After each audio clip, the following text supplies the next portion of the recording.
Hello welcome back to our channel. IGNOU 2024 July സെഷനിലേക്ക് admission start ചെയ്തിട്ടുണ്ട്. So നമുക്കിപ്പോൾ BBAക്ക് അഡ്മിഷൻ എടുക്കാവുന്നതാണ്. ഇഗ്നോയ്ക്കകത്ത് 3 ടൈപ്പ് BBA ആണ് വരുന്നത്. അപ്പോൾ അതിൻ്റെ ഫീസും ഡ്യൂറേഷനും എലിജിബിലിറ്റിയും കാര്യങ്ങളൊക്കെയാണ് നമ്മൾ ഈ ഒരു വീഡിയോയിൽ ഡിസ്കസ് ചെയ്യുന്നത് കേട്ടോ. അതിൽ ആദ്യത്തെ BBA വന്നിട്ടുള്ളത് സർവീസ് മാനേജ്മെൻറ്റ് സ്പെഷ്യലൈസേഷനോട് കൂടിയിട്ട് വരുന്ന BBA ആണ് കേട്ടോ. പക്ഷേ അതിന് കുറച്ച് ക്വാളിഫിക്കേഷൻ ഉണ്ട്, എലിജിബിലിറ്റി ക്രൈറ്റീരിയ ഉണ്ട്. ആ 3ഉം സാറ്റിസ്ഫൈ ചെയ്താൽ മാത്രമേ നമുക്ക് അഡ്മിഷൻ എടുക്കാൻ പറ്റുള്ളൂ. അപ്പോൾ ആദ്യത്തെ കണ്ടീഷൻ വന്നിട്ടുള്ളത് നമ്മൾ +2 അല്ലെങ്കിൽ +2 ഈക്വലൻ്റോ നമ്മൾ എന്ത് ചെയ്യണം, പാസ്സായിരിക്കണം.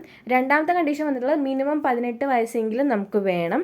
അതുപോലെ തന്നെ നമ്മൾ എന്ത് ചെയ്യണം, നമുക്ക് വർക്ക് എക്സ്പീരിയൻസ് വേണം. എവിടെയൊക്കെ ഫുൾ ടൈം ഇൻറ്റേൺ ആയിട്ടോ അല്ലെങ്കിൽ അപ്രൻറ്റീസ് ആയിട്ടോ അല്ലെങ്കിൽ എംപ്ലോയി ആയിട്ടോ നമ്മളൊരു സർവീസ് ഇൻഡസ്ട്രിയിൽ നമ്മൾ വർക്ക് ചെയ്തിരിക്കണം. അപ്പോൾ ഈ 3 കണ്ടീഷൻ ഉണ്ടെങ്കിൽ മാത്രമാണ് ആ ഒരു സർവീസ് മാനേജ്മെൻറ്റിന് നമുക്ക് അഡ്മിഷൻ എടുക്കാൻ പറ്റുള്ളൂ. പൊതുവേ അങ്ങനെ ആരും നമ്മളിവിടെ അഡ്മിഷൻ എടുക്കാറില്ല. അതിന് ഫീസും കൂടുതലാണ് കേട്ടോ. 20,000 പെർ ഇയർ ആണ്. അപ്പോൾ 3 വർഷത്തെ കോഴ്സാണ്. മാക്സിമം ഡ്യൂറേഷൻ നമുക്ക് 6 ഇയർ വരെ കിട്ടും. അതായത് 3 വർഷത്തിനുള്ളിൽ തീർക്കാൻ പറ്റിയില്ലെങ്കിൽ മാക്സിമം 6 ഇയർ ഡ്യൂറേഷൻ കിട്ടും. അപ്പോൾ 3 വർഷം നമുക്ക് ഫീസ് വരുന്നത് ഓരോ വർഷം 20,000 രൂപ വെച്ച് നമ്മൾ അടയ്ക്കണം. സോ ഏതൊരു പ്രോഗ്രാം എടുക്കുന്ന സമയത്തും ഫസ്റ്റ് ഇയറിൽ 20,000-നോടൊപ്പം 300 രൂപ രജിസ്ട്രേഷൻ ഫീസും 200 രൂപ ഡെവലപ്മെൻറ്റ് ചാർജസും അടക്കം 20,500 രൂപ അഡ്മിഷൻ എടുക്കുമ്പോൾ തന്നെ നമ്മൾ എന്ത് ചെയ്യണം, സർവീസ് മാനേജ്മെൻറ്റ് BBA ആണെന്നുണ്ടെങ്കിൽ നമ്മൾ പേ ചെയ്യണം കേട്ടോ. ഓക്കെ. പിന്നെ 2ാം വർഷം 20,000 അടയ്ക്കണം, 3ാം വർഷം 20,000 അടയ്ക്കണം. അപ്പോൾ ഇങ്ങനെയാണ് അതിൻ്റെ ഫീസ് സ്ട്രക്ചർ വരുന്നത്. ഞാൻ പറഞ്ഞ പോലെ പൊതുവെ ആ ഒരു BBAക്ക് ആരും ഇവിടെ അഡ്മിഷൻ എടുക്കാറില്ല. കൂടുതലും എടുക്കുന്നത് സ്പെഷ്യലൈസേഷൻ ഇല്ലാത്ത BBAയും അതുപോലെ BBA റീറ്റെയിലിങ്ങിനാണ് കൂടുതൽ അഡ്മിഷൻ പോകാറുള്ളത്. സോ നമുക്ക് അടുത്ത BBA പറ്റി പറയാം. BBA റീറ്റെയിലിംഗ്, അതായത് BBA RIL എന്ന് വെച്ച് കഴിഞ്ഞാൽ റീറ്റെയിലിംഗ് ആണ് കേട്ടോ. അപ്പോൾ അതിനെ കുറച്ച് കണ്ടീഷനുണ്ട്, അത് നമുക്ക് നോക്കാം. അതിൽ നമുക്ക് 2 കാറ്റഗറി ആയിട്ട് തിരിച്ചിട്ടുള്ളത്. ഒന്ന് വന്നിട്ടുള്ളത് ഡയറക്റ്റ് എൻട്രിയും, മറ്റൊന്ന് സ്പോൺസർ അഡ്മിഷനുമാണ്. അപ്പോൾ നമുക്കിതിനകത്ത് സ്പോൺസർ അഡ്മിഷൻ്റെ ആവശ്യമില്ല. കാരണം ഡയറക്റ്റ് എൻട്രി എന്ന് വെച്ച് കഴിഞ്ഞാൽ +2 അല്ലെങ്കിൽ +2 ഈക്വലൻ്റ് ഉള്ളവർക്കും എടുക്കാം. ഓക്കെ. അതില്ലാത്തവരൊക്കെ ആണെന്നുണ്ടെങ്കിൽ ഈ പറഞ്ഞ പോലെ ഒരു റീറ്റെയിൽ ഓർഗനൈസേഷനുള്ള ഒരു ആളാണെന്നുണ്ടെങ്കിൽ അവിടുത്തെ സ്പോൺസർക്ക് ഇവരെന്ത് ചെയ്യാം, നോമിനേറ്റ് ചെയ്യാം.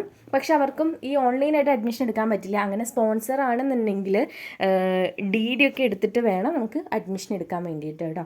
അപ്പോൾ നമുക്ക് +2 അല്ലെങ്കിൽ അതിന് ഈക്വലൻ്റോ ഉണ്ടെന്നുണ്ടെങ്കിൽ ഡയറക്റ്റ് അഡ്മിഷനാണ്. അപ്പോൾ BBA റീറ്റെയിലിംഗ് ഈ പറഞ്ഞ ക്വാളിഫിക്കേഷൻ ഉള്ള ആൾക്കാർക്ക് എടുക്കാം. ഡ്യൂറേഷൻ വരുന്നത് മിനിമം 3 വർഷം, മാക്സിമം ഡ്യൂറേഷൻ 6 ഇയേഴ്സും ആണ്.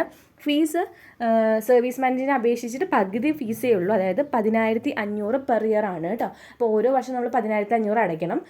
പക്ഷേ നമ്മൾ അഡ്മിഷൻ എടുക്കുന്ന സമയത്ത് ഫസ്റ്റ് ഇയറിൽ പേയ്മെൻറ്റ് അടയ്ക്കുന്നതോടൊപ്പം 300 രൂപ പ്രോസസ്സിംഗ് ചാർജും 200 രൂപ ഡെവലപ്മെൻറ്റ് ചാർജസും അടക്കം നമ്മൾ 11,000 രൂപയാണ് അഡ്മിഷൻ എടുക്കുമ്പോൾ തന്നെ BBA റീറ്റെയിലിങ്ങിന് നമ്മൾ കൊടുക്കേണ്ട എമൗണ്ട് വന്നിട്ടുള്ളത് കേട്ടോ.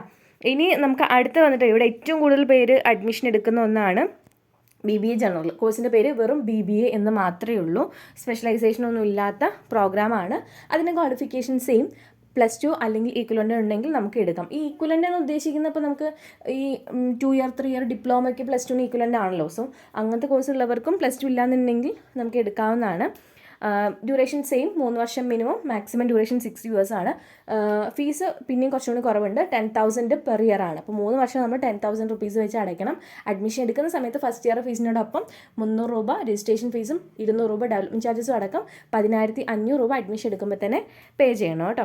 ഇതാണ് നമ്മുടെ BBA 3 ഫീസ് സ്ട്രക്ചർ വരുന്നത്. അപ്പോൾ ഇവിടെ നമുക്ക് ഏറ്റവും കൂടുതൽ പേര് എടുക്കുന്നത് BBA എന്ന് പറഞ്ഞിരിക്കുന്ന കോഴ്സാണ്. പിന്നെ എടുക്കുന്നത് BBA റീറ്റെയിലിംഗ് ആണ്. തീരെ എടുക്കാത്തതാണ് സർവീസ് മാനേജ്മെൻറ്റ്. ഓക്കെ. അപ്പോൾ ഇതൊക്കെയാണ് ഇതിൻ്റെ ഡീറ്റെയിൽസ് വന്നിട്ട്. അഡ്മിഷന് വേണ്ടിയിട്ട് നമ്മുടെ വാട്സ്ആപ്പ് നമ്പറിനകത്തേക്ക് കോൺടാക്ട് ചെയ്താൽ മതി. ഈ പറഞ്ഞേക്കുന്ന BBA റീറ്റെയിലിംഗ് നമ്മുടെ കേരളത്തിൽ ട്രിവാൻഡ്രത്ത് മാത്രമേ ഉള്ളൂ. BBA ജനറൽ ആണെന്നുണ്ടെങ്കിൽ ഒട്ടുമിക്ക ജില്ലയിലും സ്റ്റഡി സെൻറ്റർ അവൈലബിൾ ആണ് കേട്ടോ.